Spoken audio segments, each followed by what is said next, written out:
Thank you, Madam Chair. I just want to speak frankly at first to the American people. We're nearing $37 trillion in national debt. What does that mean? That means that each and every U.S. taxpayer owes over $323,000. Okay?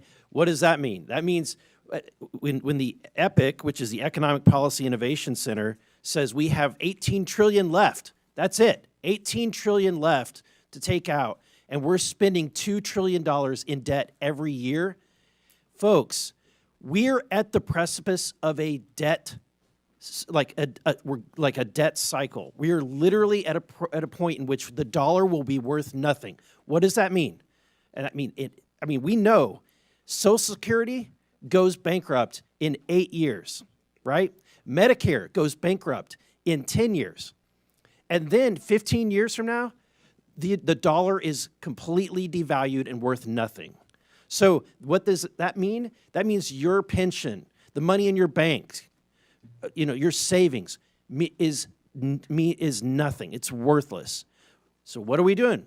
We're trying to save this country. We're trying to save your pensions. We're trying to save your bank accounts. We're trying to save this country for the next generation, and it would be nice if we had help. But instead, we have people that are fighting us on this. And I think that I would hate to be in the Democratic Party right now because you're in a really bad bind. You're having to defend all of this crazy spending, all of this crazy waste. So how do you do it? You do ad hominem attacks. You attack the messenger. Oh, Elon Musk, right? He's rich. He must be evil, right? That's the attacks. Really, you can't do any better than that, right? Let's talk on the policy. Help us. We're trying to save this country. This is and Elon Musk, who's making no money doing this, is trying to save this country. Why? Because he has invested in the United States of America more than anybody, right? So I think that we should embrace it. In fact, not a single company, governor of any state would ever turn down Elon Musk and his team of DOGE from coming in and providing free services to right the course and financially in any state or organization. It's ridiculous that we would demonize someone that loves this country so much.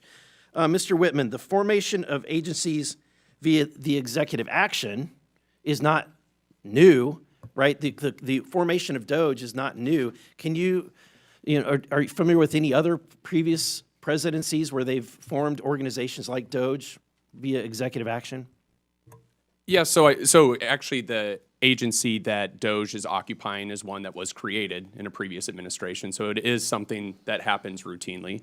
But I don't know if that answers your question. Yeah, there's been the Office of Budget Management was created, Environmental Protection Agency was created, the U.S. Digital Service, which is now DOGE, was created all by executive order, right? And actually one other I'd add is USAID was originally created through an executive order by President Kennedy and then later formalized. And then, Madam Chair, I have a video I would like to end with that just, let's review, if we could cue that, to remind, and I want to remind my Democratic friends, at a point in which you once had the majority of the American people on your side, this is what your party believed in.